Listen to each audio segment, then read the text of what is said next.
ассалому алайкум шунавандаҳои гиромӣ.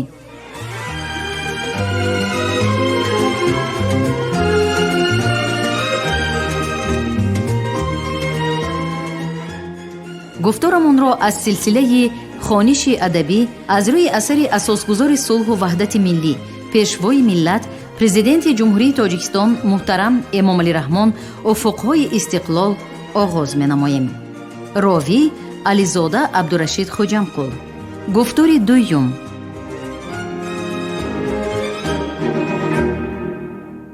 برترین نظام دنیوی دولتداری در آن است که دنیویت در مقابل هیچ مفکوره دیگر قرار نمی گیرد و اختلاف ایدئولوژی را به وجود نمی آورد.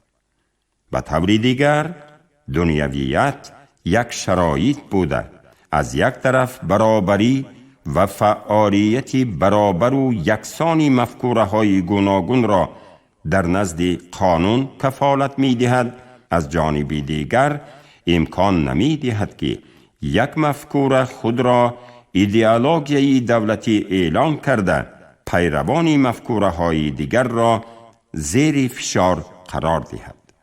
این ماهیت نظام دنیوی جمهوری تاجیکستان در بند 8 کنستیتوسیای کشورمان ثبت شده است.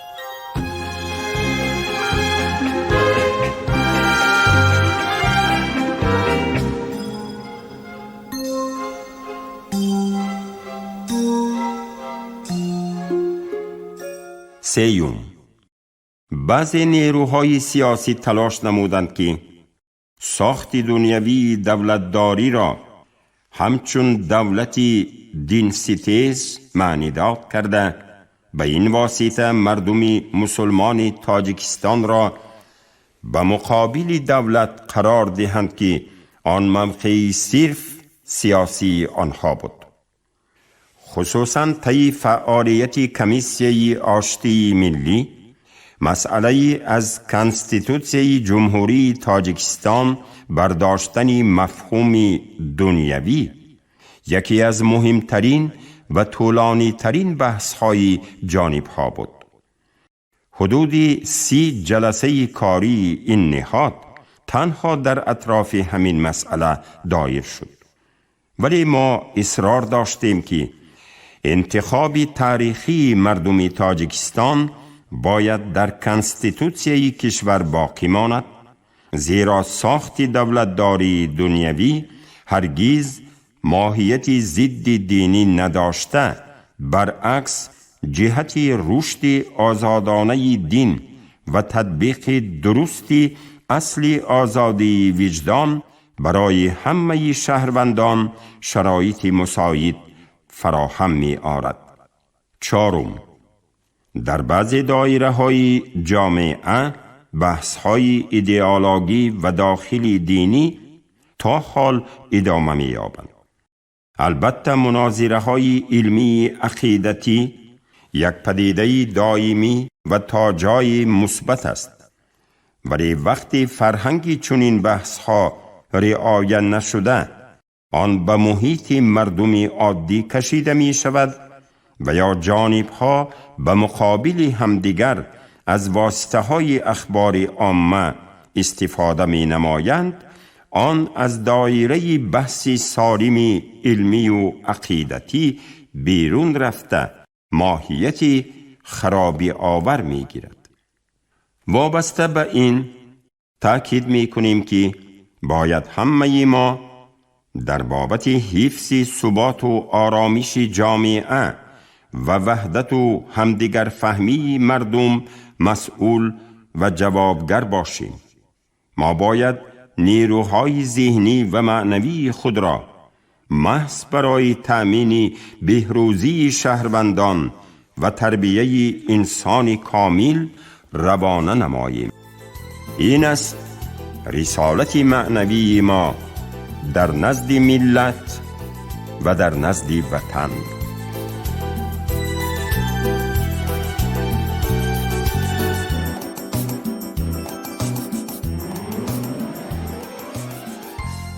آزادی وجدان حق فطری هر انسان بوده. کنستیتوسیه و قانونهای جمهوری تاجیکستان آن را کفالت می دهند. علاوه بر این، در کشور ما زمینه‌های مناسب حقوقی و عملی فعالیت تشکیلات‌های دینی و پیروان دین و عقیده‌های گوناگون فراهم آورده شده است. دولت تاجیکستان این دستاوردهای مهم جامعه دموکراتی و حقوق بنیاد را من بعد هم تحکیم می بخشد. در پرتو استقلالیت دولتی، اینچنین تشکل نظام اقتصادی مملکت و رهایی کشور از بحران شدید اقتصادی میسر گشت. ما از حالت بحران عمیق برآمده به مرحله رشد همه ساحه‌ها قدم گذاشتیم. خصوصاً مقاومت و ایستادگی نظام اقتصادی و اجتماعی کشور در برابر فشار بحران اقتصادی جهانی که امروزها ادامه دارد، بار دیگر استواری وضعیت اقتصادی و اجتماعی جمهوری تاجیکستان صاحب استقلال را نشان داد.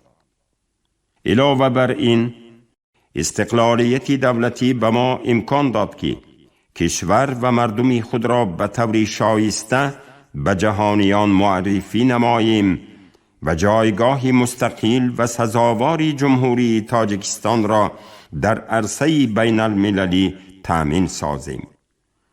من همچون راهبری دولت نخستین مراجعت نامه‌ای را که در اجلاسیه تاریخی به خلق شریف تاجیکستان و جامعه جهانی پیشنهاد کرده بودم یاد دارم. در آن ضرورتی همچون واحدی برابر حقوق به جامعه جهانی وارد شدن جمهوری تاجیکستان مهم ارزیابی شده. برقرار نمودن رابطه‌های دیپلماتی با همه دولت‌هایی که می‌خواهند با کشوری ما در اساس برابر حقوقی و مناسبت‌های سودمند دو طرفه همکاری نمایند، تحکیم رابطه‌های نیک همسایگی با کشورهای منطقه، دخالت نکردن به کارهای داخلی یکدیگر و غیره تأکید شده بودند. این اصولهای بنیادی سیاست خارجی تاجیکستان بعداً تکمیل یافته در کنسپسیه سیاست خارجی جمهوری تاجیکستان ثبت گشتند.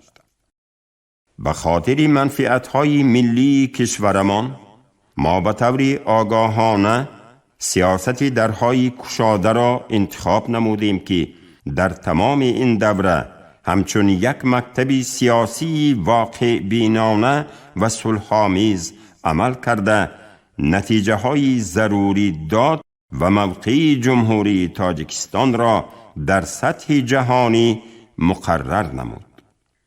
امروز تاجیکستان در سطح جهانی همچون کشوری متمدن دموکراتی و در همکاری با کشورهای دوست همچون شریک با اعتماد اعتراف گشته است. سیاست خارجی درهای گشاده ما بر پایه فرهنگی کهن بنیادی ملی تاجیکان از قبیل پاکطینتی، دوستی، برادری، تحمل پذیری و مهمان نوازی بنیاد یافته است.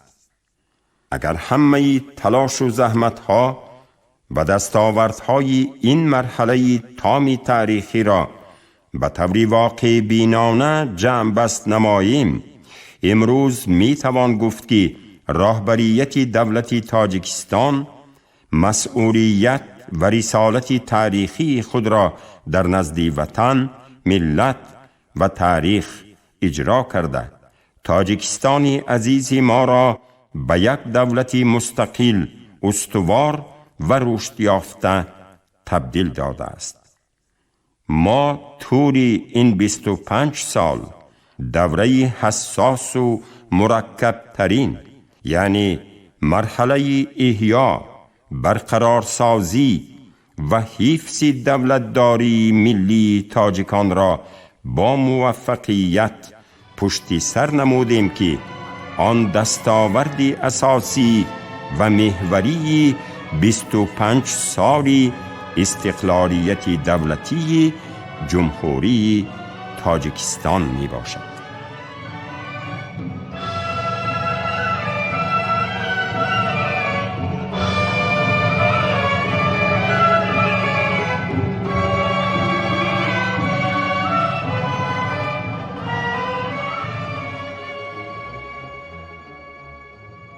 باب 2.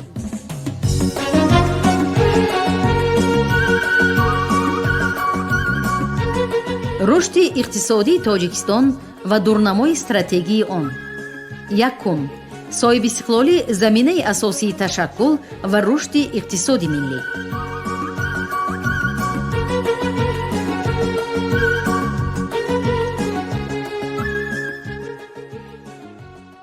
تاریخ 25 ساله کشوری صاحب استقلالمان پر از تضاد و مشکلات، برد و باخت و پستی و بلندی ها بود.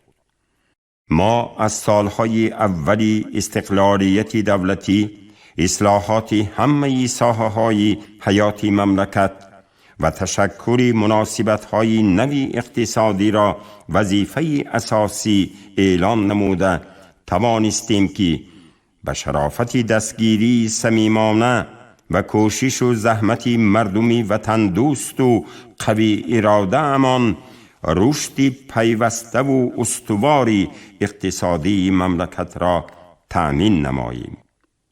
مرحله ابتدایی عملی نمودن اصلاحات اقتصادی اساساً به تشکیل اساسهای حقوقی نظام نوی اقتصادی، تشکل و تکمیل دولتداری و شکستن قالب تفکری کهنه روانه گردیده بود. گذریش به اقتصادی بازاری در شرایط اقتصادی بسا دشوار راست آمد.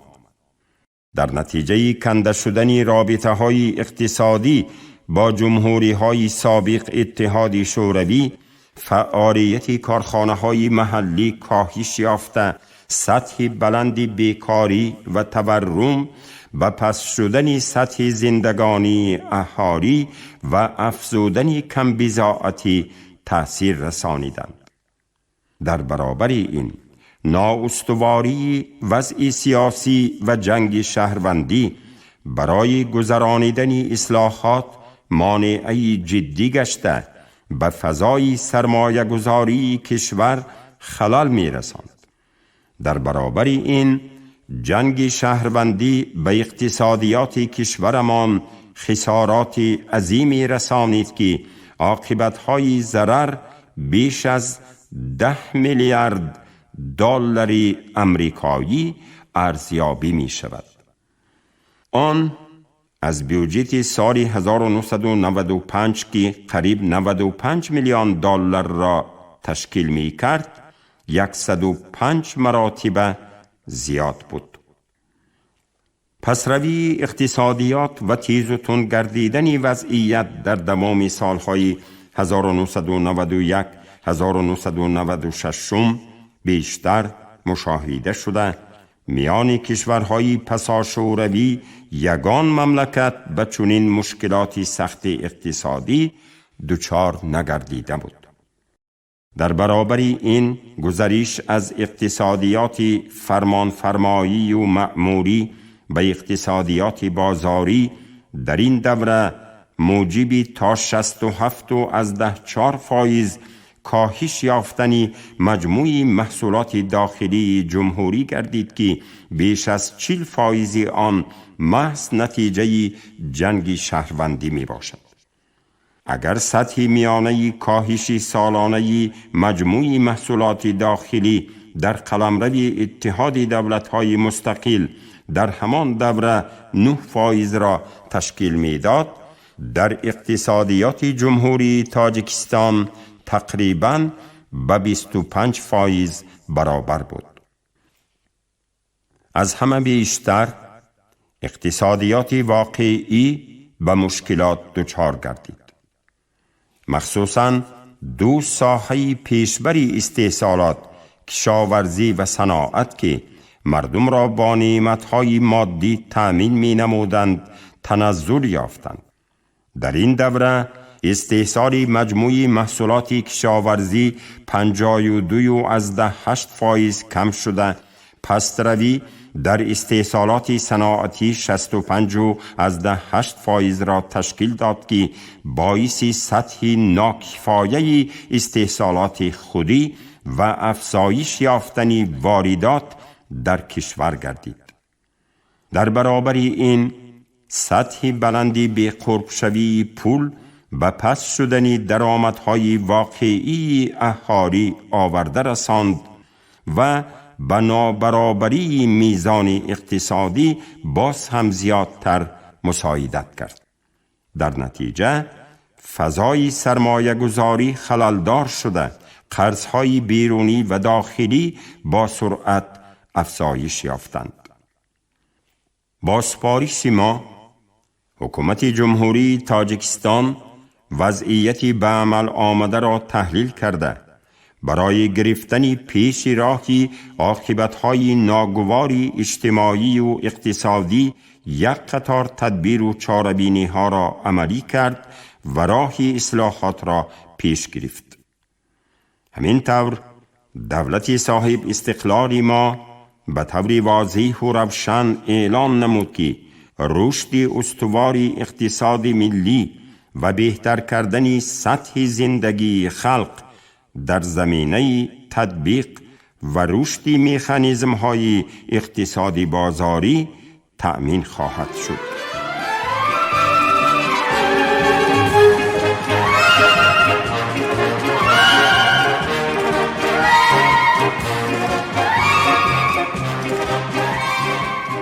ما هنوز در سال 1993 در فارم تاجیکان جهان تاکید کرده بودیم که اقتصاد ملی تاجیکستان طی 2 سال اخیر در نتیجه برخورد مسلحانه و قطع شدن ارتباط تجارتی کاملا ویران شد و دولت مبلغی کافی را برای حفظ اجتماعی مردم و رشد ساحه‌های تندرستی، فرهنگ، علم و معارف ندارد.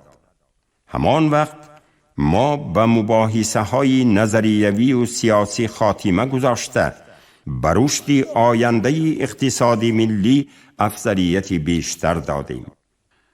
مخالفان سیاسی باشند حکومت را عیبدار می کردند که گویا در تاجیکستان رژیم کمونیستی توتالیتری برقرار کرده می شود. ما این عقیده را باطل دانسته به طور قطعی اعلان نمودیم که این اندیشه ها دروغ محض بوده. هدف اساسی حکومت جمهوری تاجیکستان بنیاد دولت دموکراتی دنیوی حقوق بنیاد و جامعه رشد یابنده شهروندی بوده. در این راه تجربه غنی کشورهای پیشرفته استفاده می گردد. ما ضمن تشکیل بخش‌های دولتی و خصوصی اقتصاد برابری تمامی شکل‌های مالکیت را تأمین کرده برای فعالیت پرثمر آنها فضای آزاد و مساعد را جهت رشد و پیشرفت صناعت، کشاورزی و دیگر ساحه‌های اقتصاد ملی فراهم آوردیم.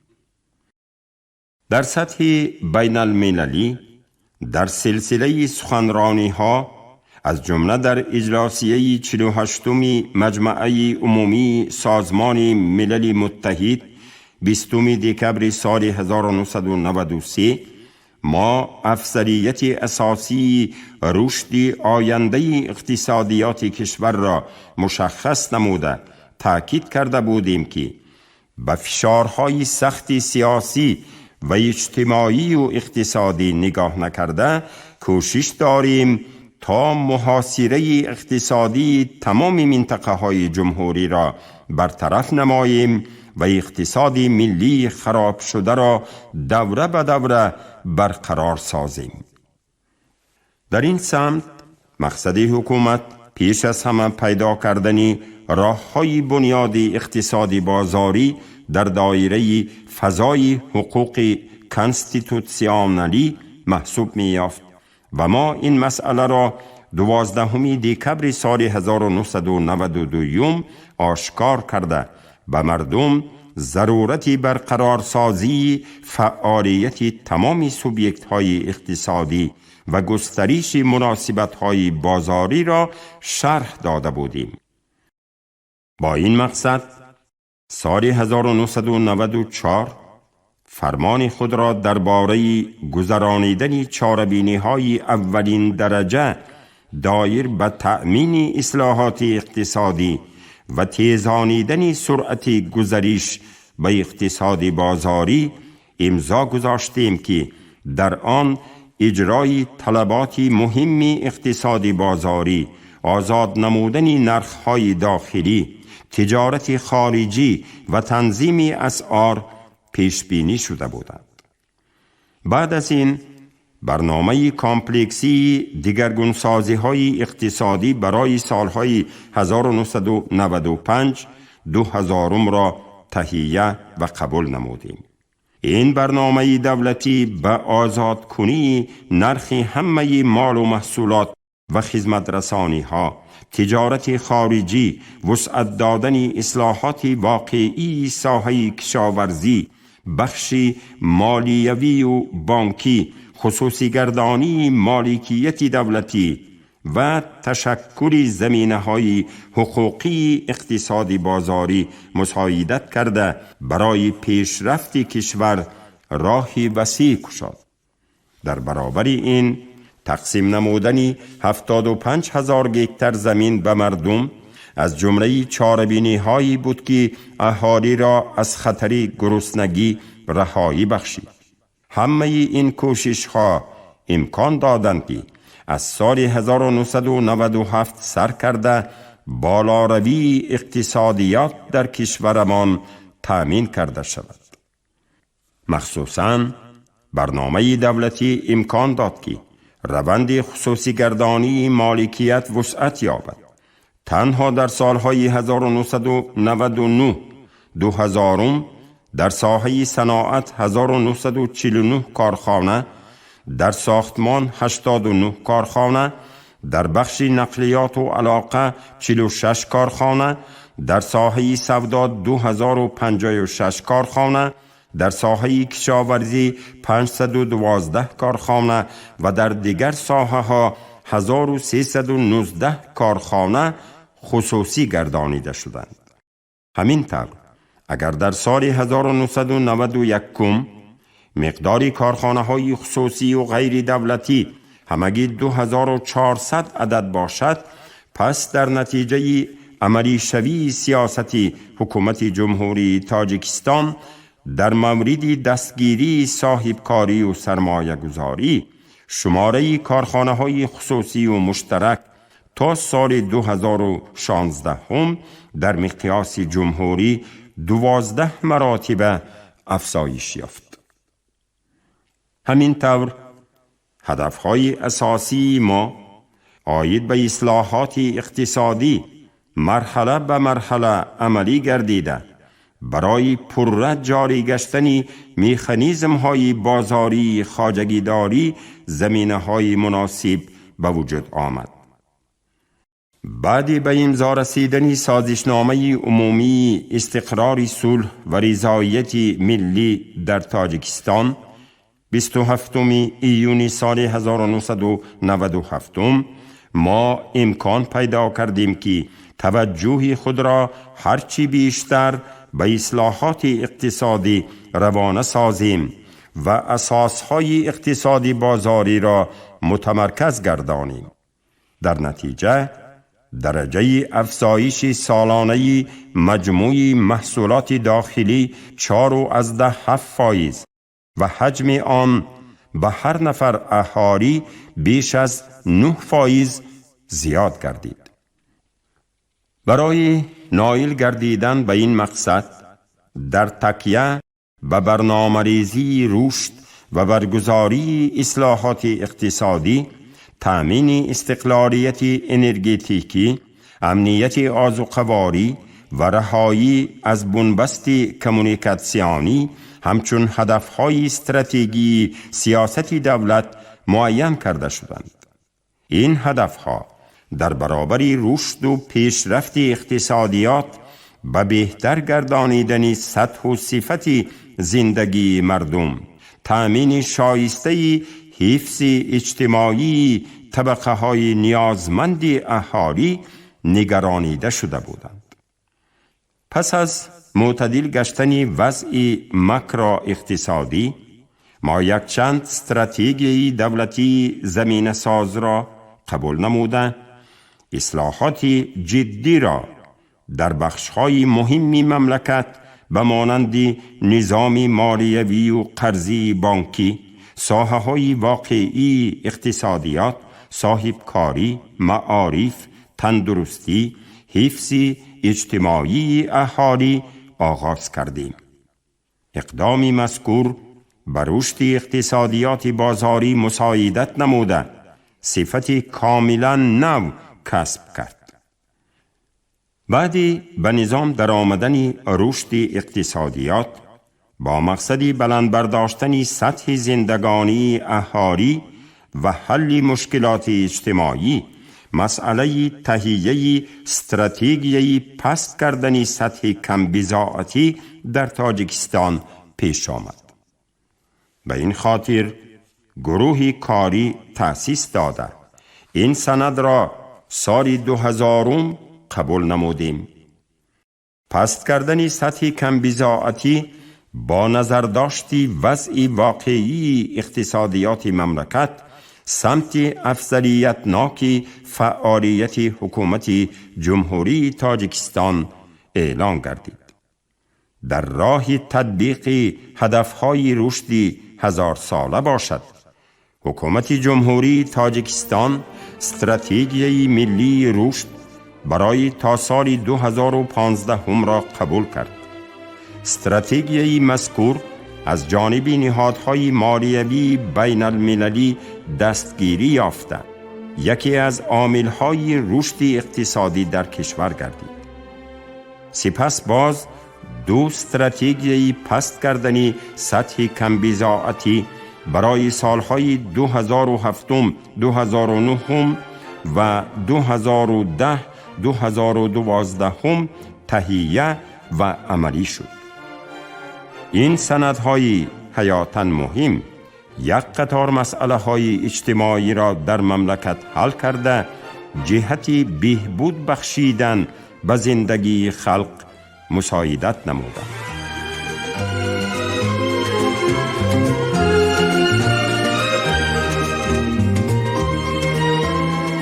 شما گفتار دویم را از روی اثر افقهای استقلال پیشوای ملت محترم امام علی رحمان شنیدید. راوی علیزاده عبدالرشید خوجمقل، کارگردان شیرعلی نغزلی، صدابردار کریم طالبوف. پایانی گفتار از سلسله خوانش ادبی.